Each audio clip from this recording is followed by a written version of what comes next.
of shutting down tomorrow if Congress can't come to an agreement on funding it. The main stumbling block remains DACA. That's, of course, President Obama's program that gives work permits to illegal immigrants who came here as minors. Almost all Democrats and many Republicans are pushing for an amnesty for DACA recipients, as well as for millions of other illegal immigrants. There's a striking fanaticism to their position. Illegal immigrants must be kept in this country at all costs, no matter what. For Democrats, it's understandable because the calculus is simple. Having abandoned the concerns of the middle class here, they need millions of new voters, and they need them fast. Otherwise, their party risks becoming a permanent minority. Replacing ungrateful citizens with obedient immigrants is their only hope. Every Democrat who's thought it through for even a minute knows this well. They can't say it in public, though, because obviously it's horrible. So instead, they're trying a new talking point. Illegal immigrants are terrific people, every single one of them, far more noble and law-abiding than you are. How dare you complain about their presence? You must be a bigot. The one problem with this line of argument is that it's vulnerable to facts. But until recently, there really were few reliable numbers on crimes committed by illegal immigrants. And this allowed Democrats to pretend that every person who sneaks across our border goes on to become a heart surgeon or a member of SEAL Team 6. We've got the data now, and it turns out, surprise, surprise, they've been lying to you.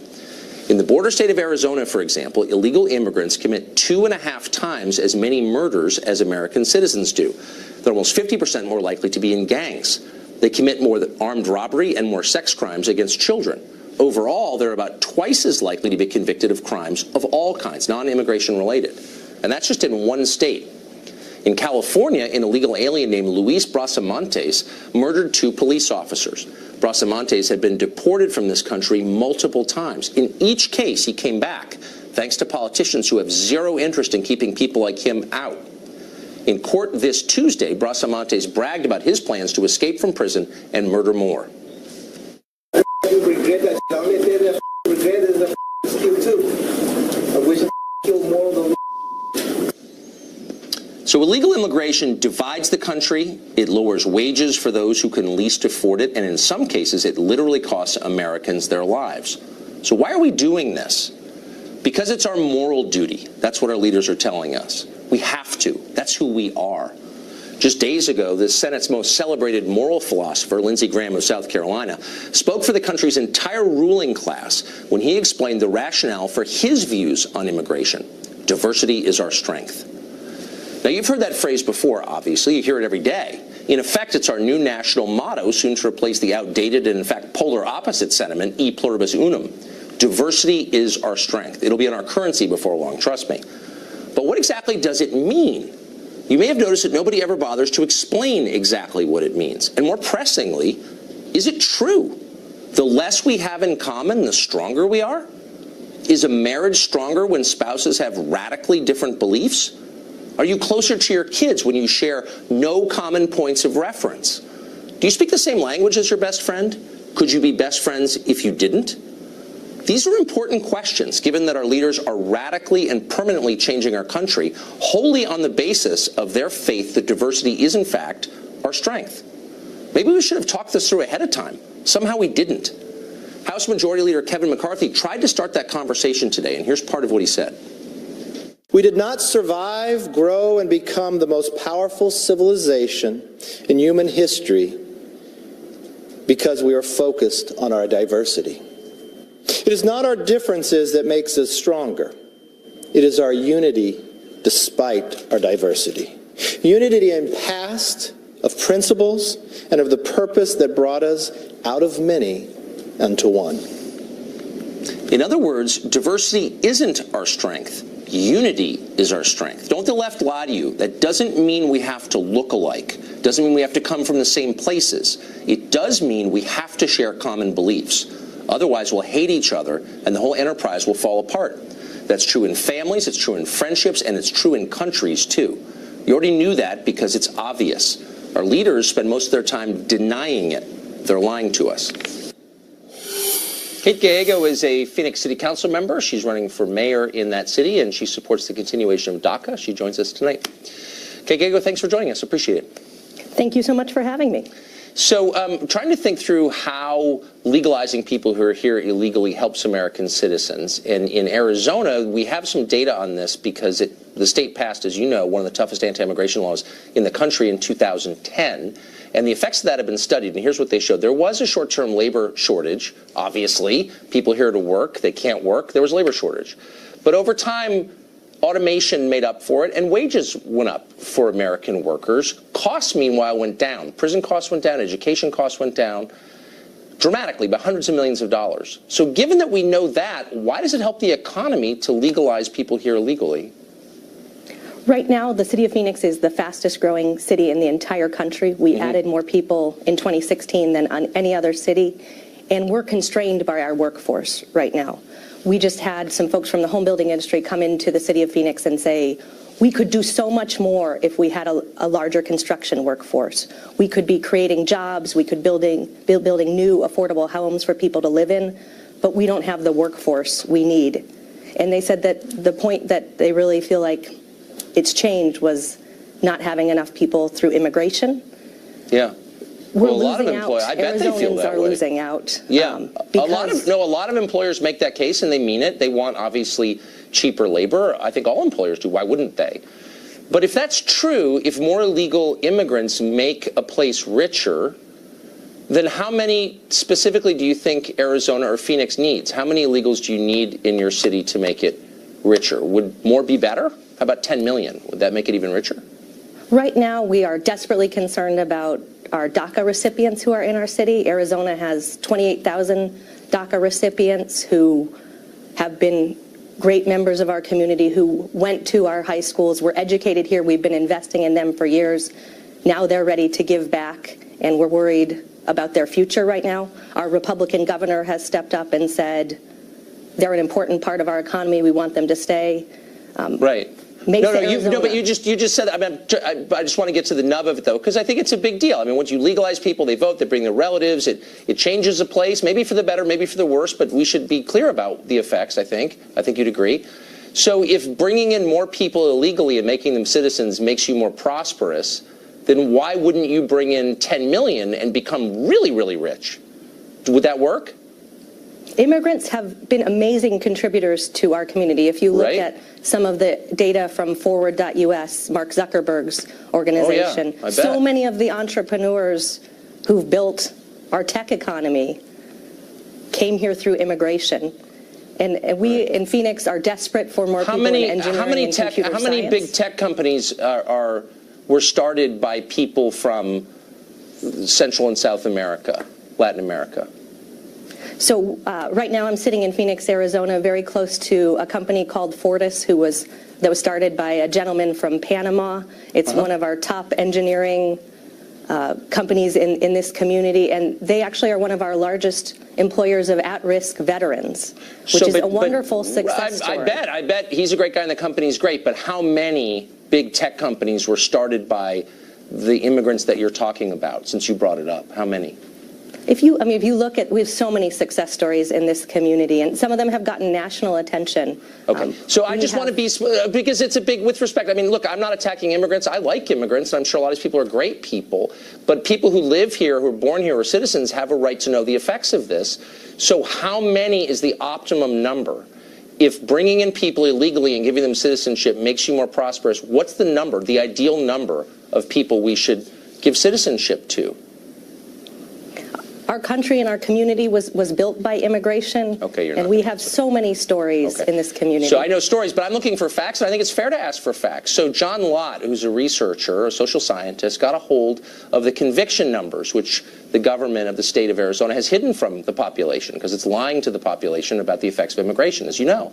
And he found that illegal immigrants in the state of Arizona were more than twice as likely to commit murder, and overall far more likely to commit crimes of all kinds, not immigration crimes, but violent and property crimes.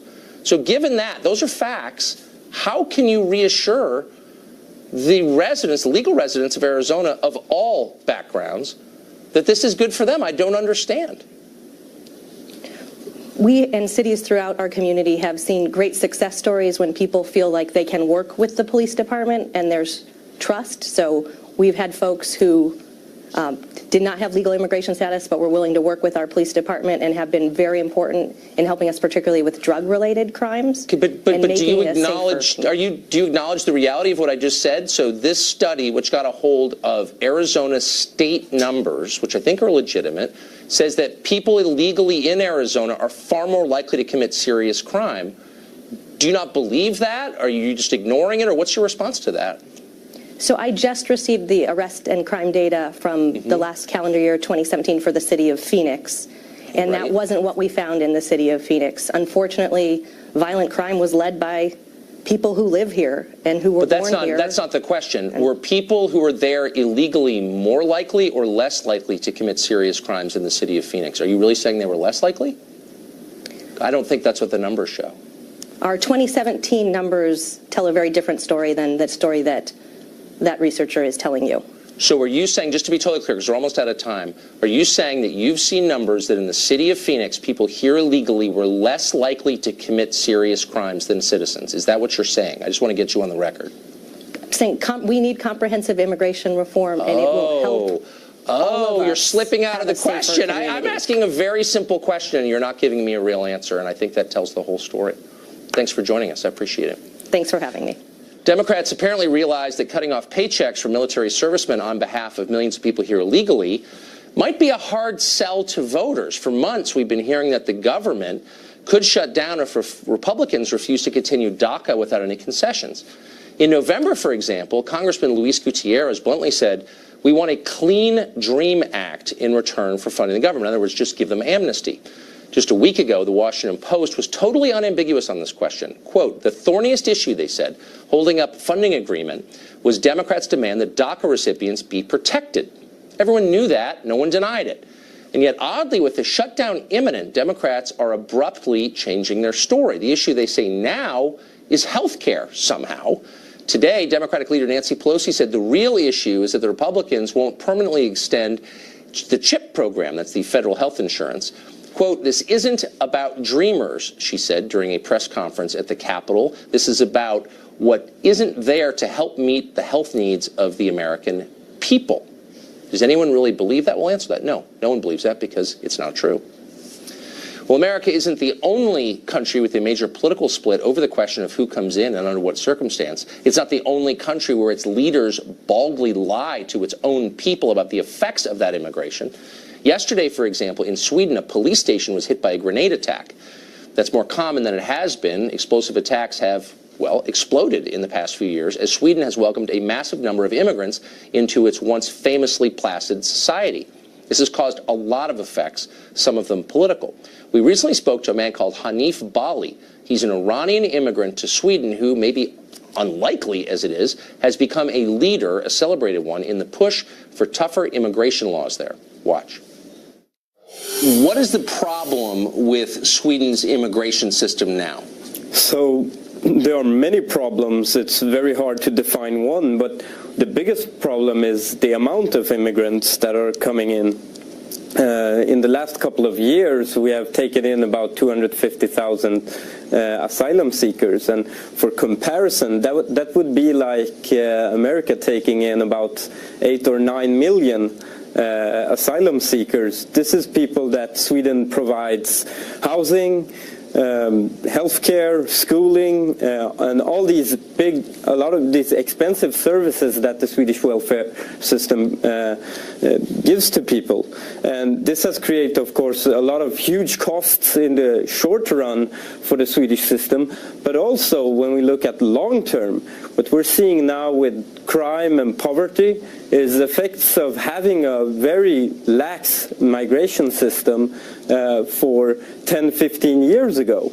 And what we're seeing now with basically ghettos and street gangs, which is a phenomenon that never even heard of in Sweden, and also jihadists traveling abroad, etc. These are problems that are new to Sweden, and Sweden's system is not capable of, it's not capable and it's not designed to handle these problems. for example, in unemployment, I mean, in 2006, about 20% of people unemployed were immigrants and foreign-born. Today, that number is up to 60%. So you are an immigrant from a Muslim family, and yet you've taken a hard line against Muslim immigration, mass immigration from Muslim countries. What's the response been to you? If we want to help people, and that is truly what we want to do, you cannot put so much pressure to the system that the system collapses under its own weight. And the response I've been having, because I'm, merely putting this statement out that's saying, look, there's a limit to how many people you can take in, has been to call me basically Uncle Tom, a house nigger.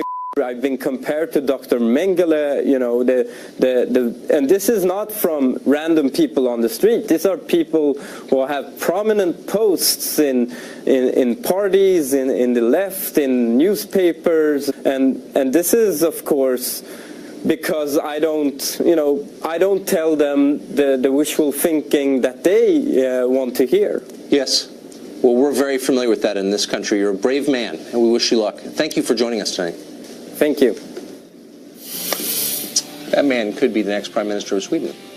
Nancy Pelosi says the Republican Party wants to foist something repulsive on America. So repulsive, probably not going to describe it on the air tonight. She says she might back a government shutdown in response. Mark Stein here to clear the air. Congress is on the brink of a shutdown literally tomorrow. Nancy Pelosi won't admit that because that would be admitting the Democrats are shutting the government down because Republicans refuse to legalize people here illegally. She's claiming Democrats want to shut the government down because the Republican Party is trying to do something repulsive. Here's her explanation. This is like giving you a bowl of doggy-doo, put a cherry on top and call it a chocolate sundae. This is nothing. Ugh. Meanwhile, over at CNN, Chris Cuomo says the Republican Party is guilty of the horrifying sin of vilifying people who snuck into our country and are demanding rights and money. Here he is.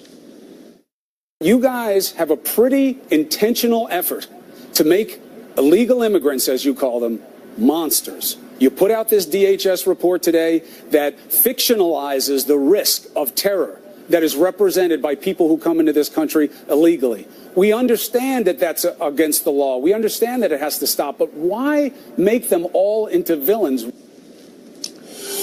Mark Stein is an author and columnist and an actual thinker, and he joins us tonight. So, Mark, when people like the guy we just showed put air quotes around the phrase illegal immigrant, what does that mean? Are you not allowed to admit that they're immigrating illegally? Yeah, I think he doesn't recognize that category. What's interesting is that both he and Nancy Pelosi and others on that side of the aisle are getting ever more explicit in their preference for illegal immigrants, so-called, as he would say, over American citizens. He said, Chris Cuomo went on to say that the real problem is white supremacists in America. They're the real monsters, not these nice, hard-working illegal immigrants. And that may be well and true. I mean, for the purposes of argument, let's just say he's right. It's irrelevant. The white supremacists are American citizens. The illegal immigrants are people who shouldn't be here. And the organizing principle of nation states is that they're organized on behalf of their citizens, whether their citizens are cheerleaders or white supremacists or whatever. You're stuck with them. And this preference that Nancy Pelosi and Chris Cuomo and increasing people have for actually importing a class of citizen that they prefer to the ones they're stuck with is actually very revealing. But how can you lead a country whose population you despise? I mean, would you be a good parent if you hated your kids? Would you be an effective officer if you didn't care about the safety of your men? I mean, doesn't that kind of prima facie show that you're not ready to lead if you don't love the people you're leading?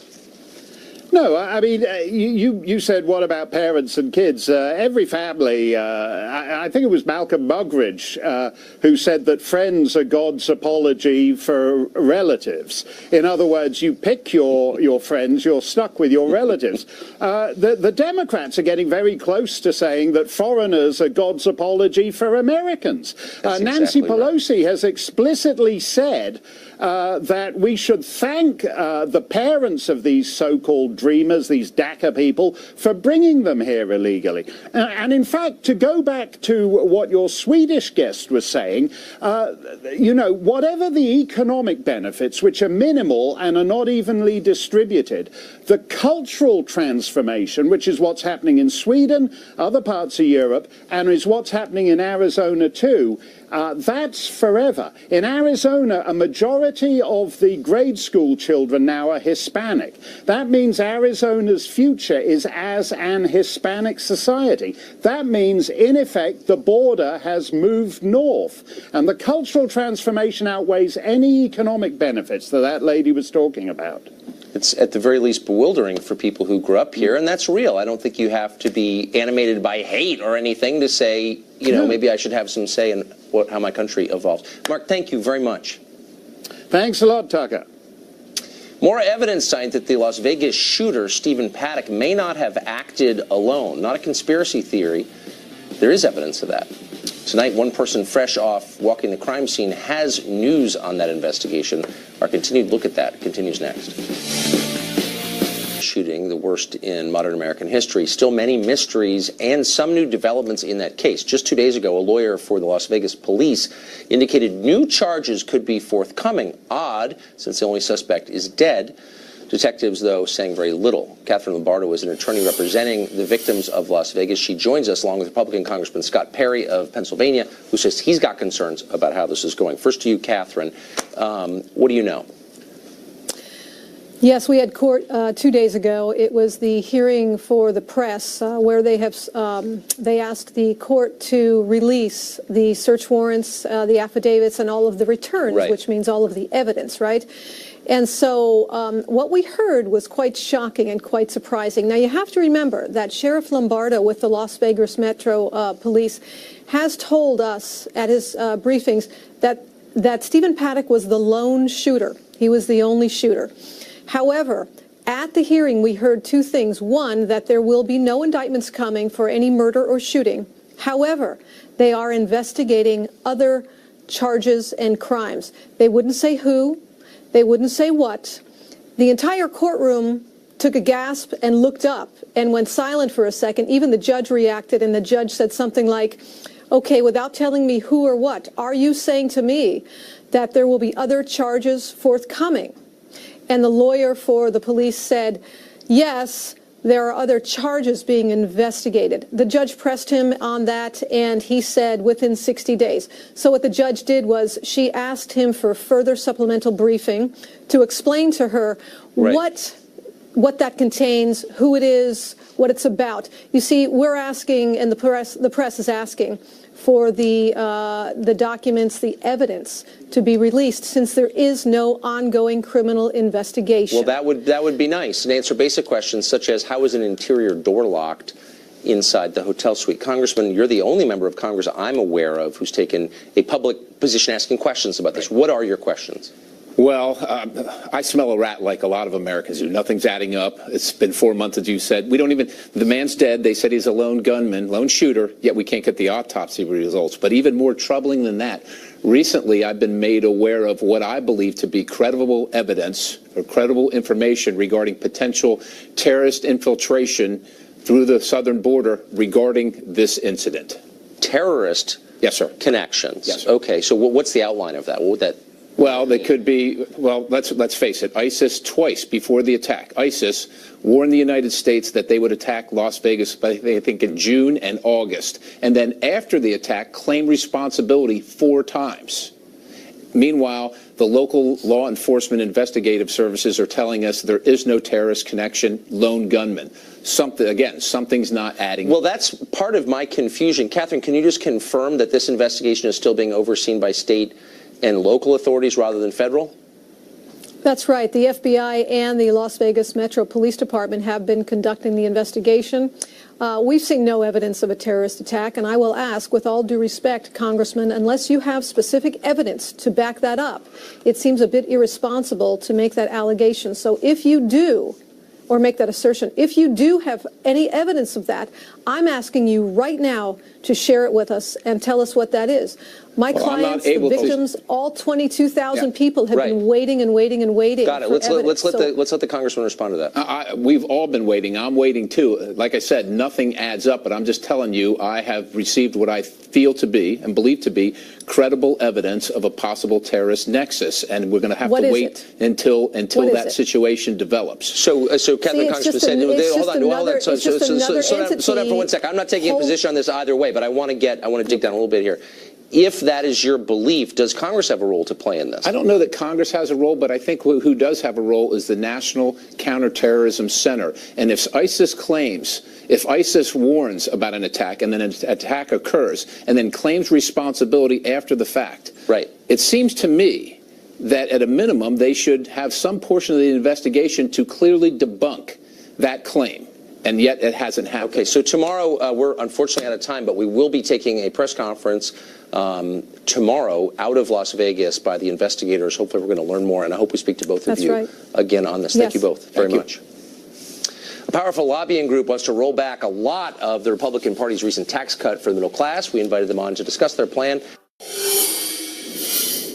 Well, CNN doesn't like America's government very much, which you'll quickly learn if you watch that channel. Not that we'd recommend it, obviously. But that doesn't mean CNN doesn't like foreign governments. Boy, do they. Ever see their overseas programming?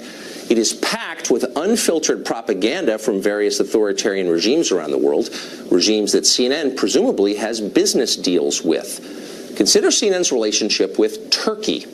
Now, nominally, Turkey is an American ally. It's a member of NATO.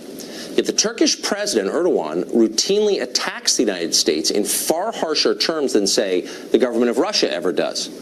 Just 3 days ago, President Erdogan accused this country of forming a 30,000-strong terrorist army in Syria to attack Turkey. He's also said it's, quote, very clear the U.S. supports ISIS, and he says he has video evidence to prove that. Now, that's lunatic rhetoric, and it's also dangerous. Yet no matter what he does or says, President Erdogan can rely on totally sympathetic coverage from CNN Turk. That's CNN's network in Turkey, its Turkish broadcast outlet. CNN Turk broadcasts every Erdogan speech in its entirety, even as it denies a platform to Turkey's increasingly besieged opposition parties. Now, the network, CNN Turk, accused an American professor with no evidence at all of helping to orchestrate a failed 2016 coup against President Erdogan. That's a claim that echoes precisely one of the Turkish government's most fervent talking points. One informed independent Turkish journalist says that CNN, quote, amplifies the hateful and xenophobic narrative of the Erdogan regime. The question we think might be interesting to get an answer to is, how much is CNN making in exchange for spewing one-sided authoritarian propaganda on behalf of a hostile foreign power? We contacted CNN to find out. We have not yet received an answer, but of course we'll let you know when we do. If you're a middle-class conservative, you probably grew up thinking the Chamber of Commerce was on your side, standing up for small business, pushing back against pointless regulation and faculty lounge socialism. That's probably the Chamber of Commerce you remember. Well, here's an idea from the new and definitely not improved Chamber of Commerce: higher gas taxes. In order to fund federal infrastructure spending, the Chamber of Commerce is pushing an additional 25 cents a gallon fee on gasoline. That's more than double the overall federal gas tax. So who exactly would pay that tax? Not rich Hillary voters in cities. They take car services, Uber, or ride the subway. Not the poor. They don't drive much. Nope. The people who will pay this tax that the Chamber is pushing and who will feel the pain of it are middle-class Americans who drive to work. So if you make 60 grand a year and commute more than 10 miles to your job, this is going to hurt you. Does the Chamber of Commerce care about that? We invited them on this program to explain themselves. They declined. Maybe they were exhausted from lobbying for that massive corporate tax cut last month. We'll keep you posted. Time for final exam. Leland Vittert, who defeated Shannon Bream, is back. Will he keep his winning streak alive? And can you outperform our hardened news professionals in summing up the news of the week. We'll be right back.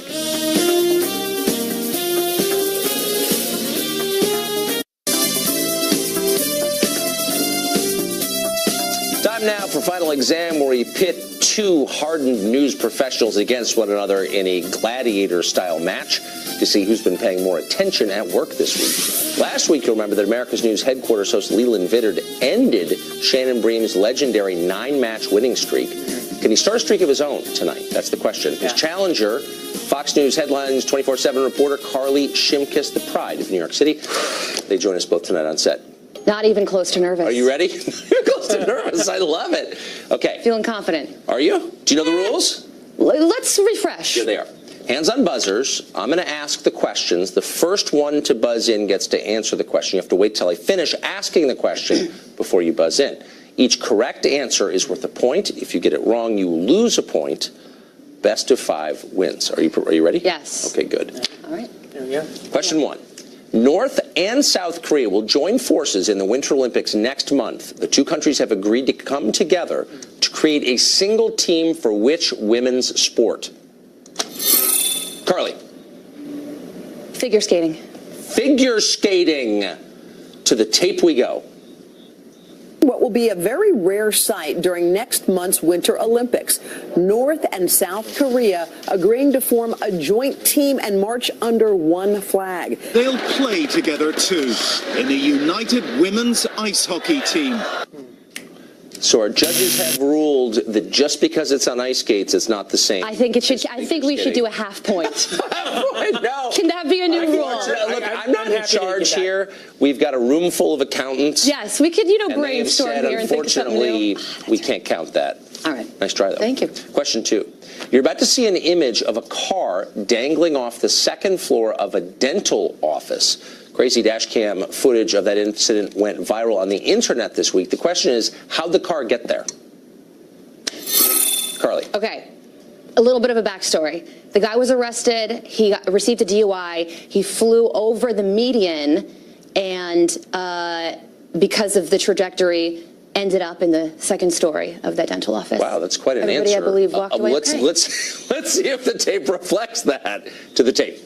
This happened in Santa Ana. Look at that. They hit that medium, and then the car, as you saw, went airborne. Look at that. And it landed right into the second floor of a dental office. The car, there you see it, dangling right off that building. Isn't that unbelievable footage? The right word, median. And he walked away? Yeah. Well, there was nobody in the dental office, I believe, and he was, of course, arrested. But he's okay. Minor injuries. Amazing. Yeah. What a party story. Okay, so you are back to even. Right. We're at stasis, status quo, par, 0-0. 3 left. Question 3. That's good to know. A medical briefing, a televised one for 58 minutes, revealed this week that the president is indeed healthy, but that didn't stop reporters from fat-shaming him. One NBC producer asked Trump to prove his weight with a very strange request. What was it? Carly. Step on a scale. I don't believe that. Let's see. To the tape.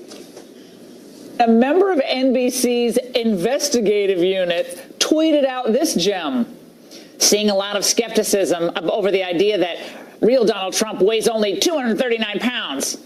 Would he step on a scale in public to prove it? Yeah, wow. He'll do that when reporters and anchors agree to public lie detector tests during their broadcasts or after their broadcasts. It's like a prize match. There you go. Yeah. Amazing. All right. Okay, step on a scale. I would not have guessed that. Question 4. The temperature rises on the set. Google, which is a large search engine company, just released a new app. It has become popular. The app takes your selfie, a picture of you, and compares it to what? Portraits. Portraits. Yeah, so famous museum pictures, paintings, and portraits found in museums, I believe. Well, that's bizarre. Okay.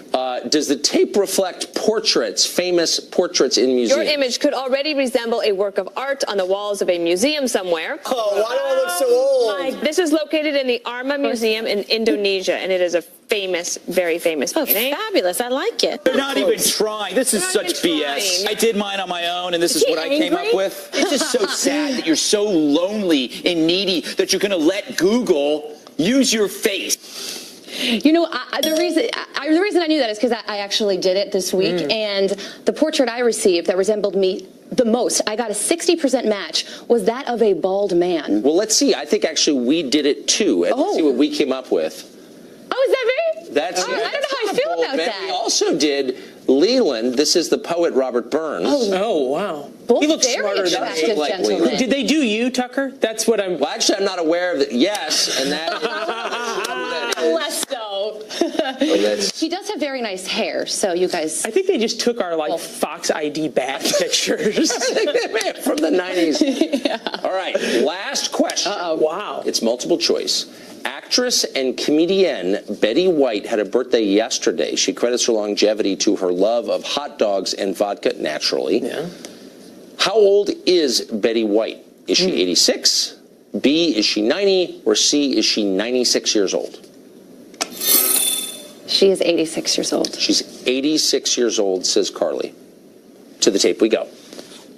Very, very happy birthday for a very golden girl. Betty White, everybody. Turns 96 years young today. Did I get that right?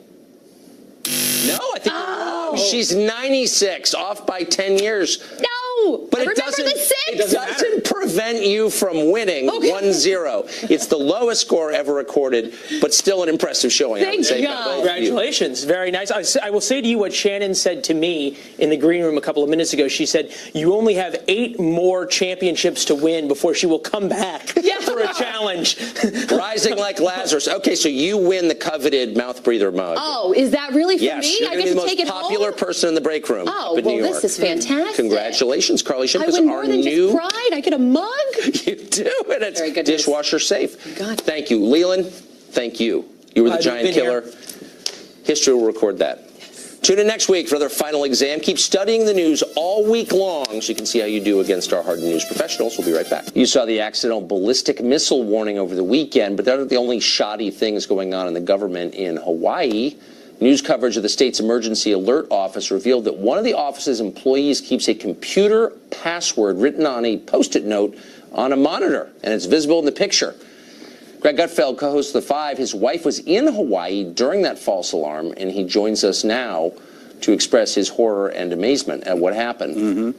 Yeah, Elena called me right after it happened, and the way she explained things, it was like it was crazy town. It was nuts. And she told me that if it was real, that she probably would die, and I said I would never marry again. I might live with a model, but I wouldn't marry. But isn't your wife already a model? No. She's a designer. Okay. But I said I would visit her wherever she was laid to rest, provided it was near the surf and some decent restaurants. What did she say? So those would be your last words to her. You know what's and they were sardonic. I'm joking, but I got to tell you, she was so lucky I wasn't there because she's pretty calm. I'm the kind of person in a disaster movie that the hero slaps. You know, get yourself together. I'm the guy that eats all the rations on the first day, and I'm not even that hungry. But Elena was very calm, and it was not a fun experience. She watched mothers, weeping over the phone because they're not going to see their kids again, and she saw families dragging their children, crying. It was absolute chaos. But so this is a sincere question though.